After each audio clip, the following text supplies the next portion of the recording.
February 28. Ako po ay may 4 na anak at 3 apo at nag-iisang asawa lang po. Kala ko para. Wala na akong para. Faithful po to, faithful. Without smartphone po, ako po ay high blood at na-mild stroke po ako. Way back 2018 po, ako po ay na-mild stroke. So, 47 years old pa lang po yata ako noon. So, ngayon 57 na po ako. Almost 10 years na po ang recovery ko. So, nung na-mild stroke po ako, dinala po ako sa hospital sa ba yun? Sa Manila po. Dinala po ako doon kasi po talagang naputukan po ako ng ugat sa ulo. Jose Reyes, tama si Kuya. Thank you, Kuya, for reminding me.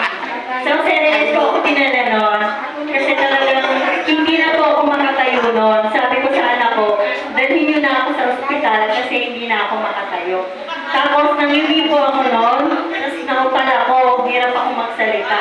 Nag-stay po ako sa hospital almost 1 week po. Bali sa dami po ng pasyente sa Jose Reyes, pumayag na po ako ng 6 days, nasa wheelchair lang po ako, ma-diagnose lang po ako.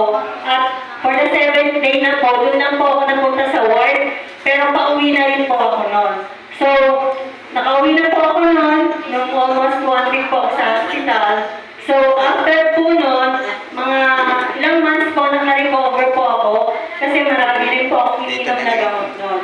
So, after nung journey ko po na sa mild stroke ko na yun, akala ko tapos na yung laban ko. So, talagang meron pa po akong sakit na dinanas noon. Yun po yung patang-pata po talaga ako kasi sakit na sakit po yung tiyan ko noon. Nagkaroon po ako ng gallbladder stone or yung polyps. So, na-diagnose po ako na may polyps nga po ako at kailangan po akong maoperahan. So, na-operahan naman po ako noon, ilang months po lang po nakalipas. Pagdating ko po dun sa CCMC, kailangan na po akong operahan. Pero talagang, ang saklat po, tumaas po yung BP ko. Nag-190 over 100 po ako. So, hindi po talaga ako pwedeng operahan. Nag-extend po ako ng almost 1 week ulit para po bumaba yung BP ko. Dahil nga po may history po ako ng high blood. So, sabi ng doktor, hindi ka pwedeng magpa-opera kung mataas ang BP mo. So, nag-check up po ako 1 week, naka-stay pa rin po ako sa hospital noon. At talagang nakatungkol pa nga po ako noon nung pumunta ako sa hospital. Pero with God's grace and glory, naka-recover din po ako dun sa operation ko po na yun. So, sabi ko, ang hirap ng kalagayan ko noon kasi nga, stroke na ako, tapos meron pa akong sakit ng tiyan ko. Dinadala po ako sa emergency. Gabi-gabi po, umatake po siya eh. Sabi ko, ano ba yan? Sabi ng doktor, kailangan ka ng operahan. Kasi kagabi nandito ka lang, ngayon nandito ka na naman. So sabi sa akin ng doktor, sige, kailangan ka ng maoperahan. So, yun na nga po, naoperahan na nga po dun sa gallbladder stone. At maraming salamat po at maginhawa na po yung pakiramdam ko na naoperahan ako. At ngayon naman po, na-diagnose naman po ako na meron akong cataract sa right eye. So, nagpa-check up naman po ako sa Chuchi Foundation. At 6 months po ang aking medication, may pinapatak po ako sa aking mata. So, ngayon, with Smartron, nandito po ako ngayon. Naranasan ko na po nung nag-Smartron po ako, bumaba na po yung BP ko, nag-120 over 80, nag-normalize na po yun. At yung cholesterol ko po, naging normal na rin po, hindi na tumataas ang BP ko, at hindi na rin po sumasakit ang tiyan ko. At ang mahalaga po, with Smartron, nagpapasalamat po ako with Smartron kasi po, naging energetic po ako, malakas ang pangatawan ko, hindi na po mabigat, tsaka lagi po akong alive talaga dito, masaya po ako dito sa tahanan ng Smartron.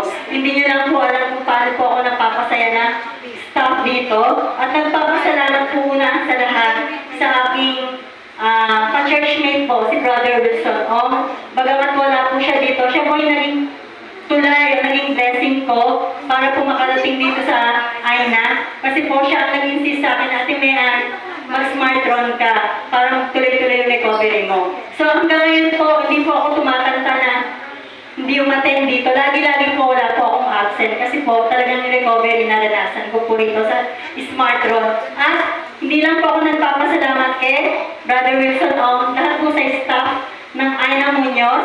Kahit hindi ko po kayo isa-isa, pero salamat po sa buhay ninyo kasi kayo po yung tulay, kayo po naging daan na para kami ma-assist dito at napaka-accommodating niyo po at friendly po kayo lahat dito. Wala po kayong pinipili sa amin dito. Lahat po inaalagaan niyo po kami. Salamat po sa effort ninyo kay Ma'am Sylvie, sa ating manager, kay Ma'am Marvin, ating supervisor, kay Ma'am Eljen, sa mga staff, kay Ma'am Monique, at kay Ma'am Jennifer, sorry po. So maraming salamat po sa buhay nila.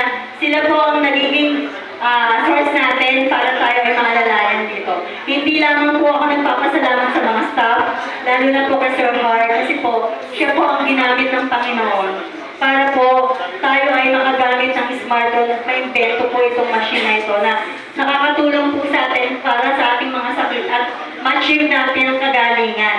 Maraming salamat din po kay Sir Har at higit sa lahat po, nagpapasalamat po ako sa Panginoon dahil ang lahat na itong ating nararanasan, ang mga kagalingan, sa Kanya po galing lahat to.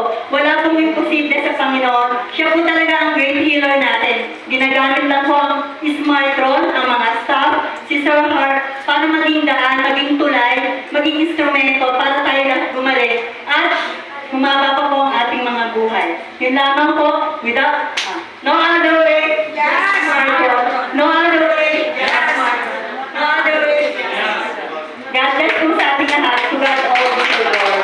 Thank you po. Wow, uli ka muna dito, Mami. Diba, sabi ko nga sa inyo, si Mami Mary Ann po, yes, marami na din po improvement sa paggamit. Kasi nakakausap ko to si Mami before no, una niya pa lang, I mean, yung bago pa lang, diba, dito nakausap kita. Sabi ni Mami, so, wala daw siya, parang pag nasa bahay daw siya, so, yung katawan niya parang laging mabigat. Pero, nung gumamit na siya kay smartphone, sumigla na at sumaya na raw siya sa paggamit kay smartphone. At, ano ba, mahina ang katawan, mabagal maglakay. Kasi nga po, si Mami is may stroke. At malain nyo nga naman, umabot ng 150. Pero nung ano kayo, 190 over 100, napakataas ng BP. Lalo na pag umabot na yan, 10 na lang, aabot na ng 200. Pero, naagapan naman, at lalo na, nung gumamit na siya na smartphone. Nakakalakad na ng maayos, at magiging normal na ang kanyang blood pressure. Palakpakan niya naman po yan, at dahil dyan, meron akong ticket na ibibigay sa iyo. Saan mo gusto pumunta? Siya po ay gusto pumunta sa Korea. I-meet mo ang ating CEO doon na pakikumusta na lang sa kanya. Okay? Thank you and congratulations. Thank you for sharing your testimony. Palakpak po para